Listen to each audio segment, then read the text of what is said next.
Olá, eu sou a Camila, sejam bem-vindos. É, a conversa de hoje aqui é uma leitura de um trecho de um livro. Durante a pandemia, eu fiz muitas leituras comentadas de músicas, de poesias, de pedaços de livros que têm significado na minha vida e que me ajudaram a processar e entender todos os acontecimentos daquele período, e sei que ajudaram algumas pessoas também nesse caminho. E essa semana eu tô desde sábado ou domingo com esse pedacinho desse livro aqui na minha cabeça, e hoje eu ouvi uma entrevista de uma pessoa que falou uma frase que deu assim um clique, sabe? Deu match com esse assunto, e eu falei, a história dessa semana vai ser a leitura desse livro. É o capítulo final de um livro chamado O Louco, do Khalil Gibran. Não sei se você conhece Khalil Gibran, mas ele é um autor muito interessante. Tem uma obra maravilhosa chamada O Profeta, com tradução aí em muitas línguas. É, e ele tem uma característica que ele tem uma escrita concisa, assim, uma escrita enxuta. Só que se você dedicar um pouquinho de pensamento para cada frase daquela, vai uma vida pensando e assim conectando com as coisas.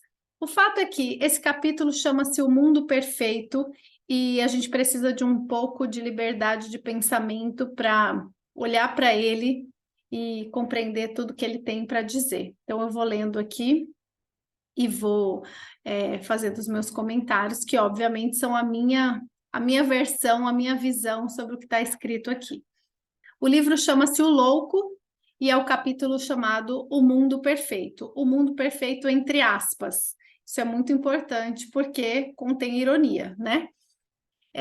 Deus das almas perdidas, você que está perdido entre os deuses, me escute.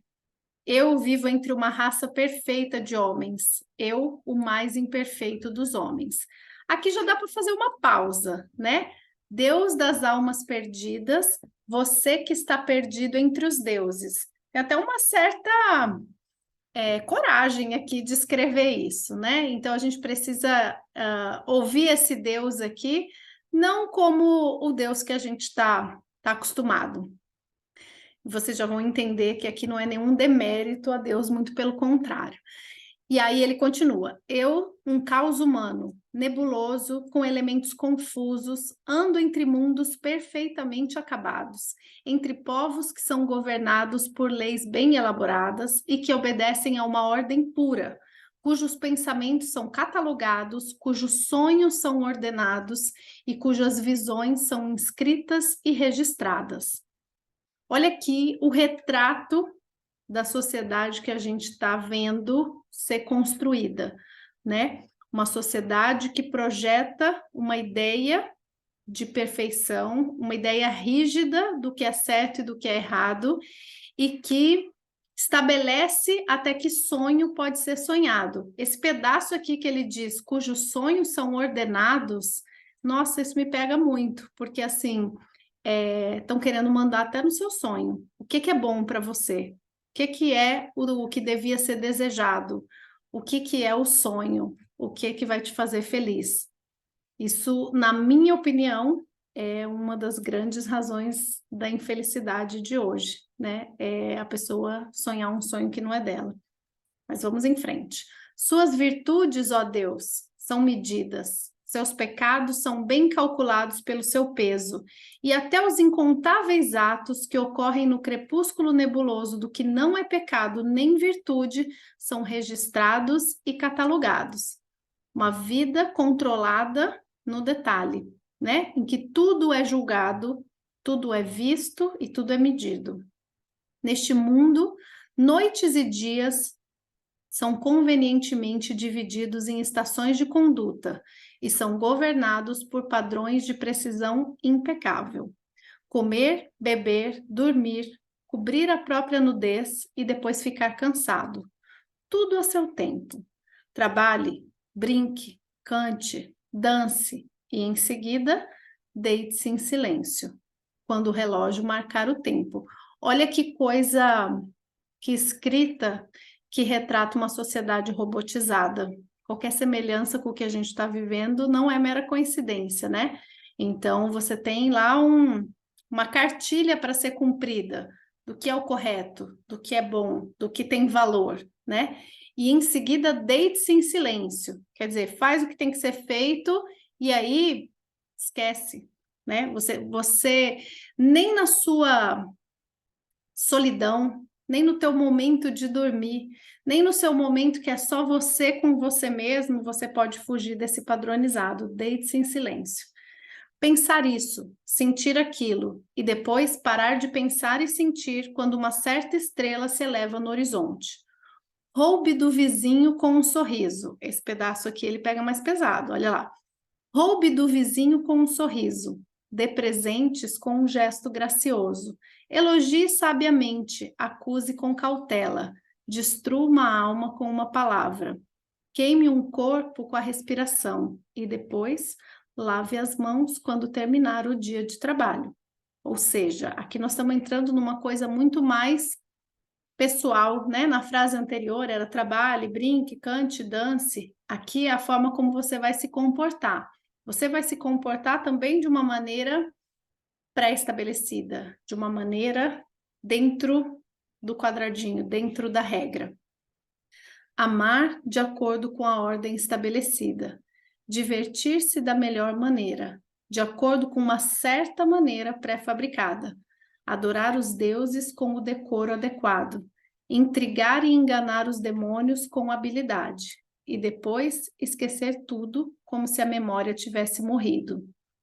Eu não sei se você sente a mesma angústia que eu de ler isso, mas na medida que eu vou lendo isso e vou fazendo um paralelo assim com a vida que a gente leva, com o tanto que a gente age sem pensar, com o tanto que a gente cumpre com esse mundo pré-fabricado, que a gente vai fazendo, vai vivendo, sem nem refletir o quanto que isso ofende quem a gente é, o quanto isso ofende a nossa liberdade.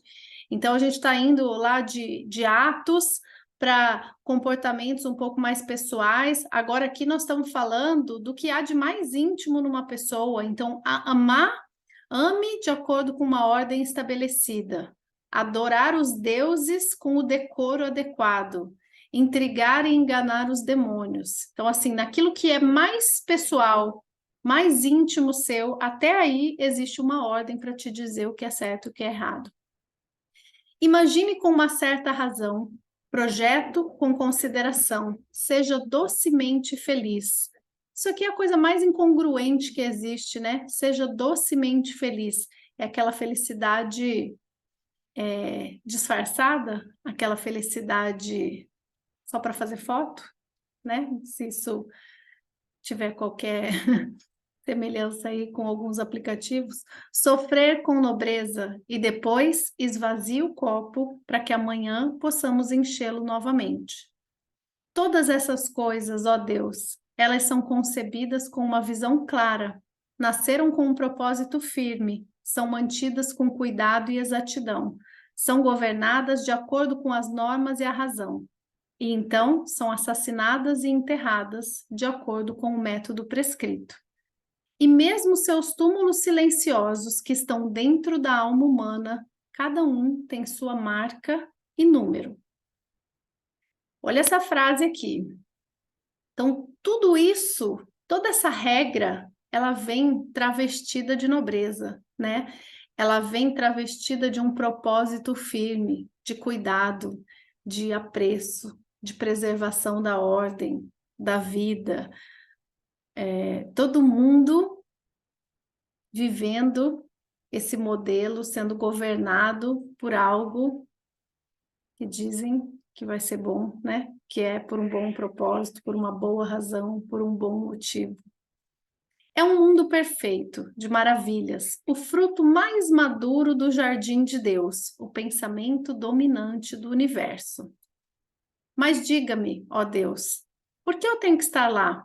Eu, semente da paixão insatisfeita, tempestade louca que não segue o leste ou o oeste, fragmento atordoado de um planeta que pereceu nas chamas.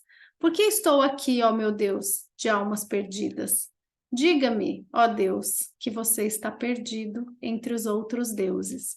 Então, aqui finalmente um grito de socorro, de alerta, de consciência para dizer: ok, toda essa regra, tudo isso que existe e que segue aí uma lógica, né, de uma governança do bem, de uma, de uma humanização, tudo isso não faz sentido para quem eu sou, para aquilo que corre na minha veia, para aquilo que bate no meu coração.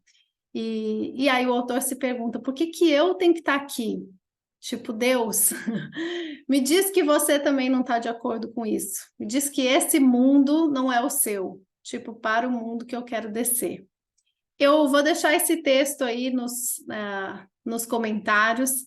Eu espero que vocês gostem. E para quem tiver fôlego, procurem esse livro, O Louco, do Khalil Gibran. Até a próxima.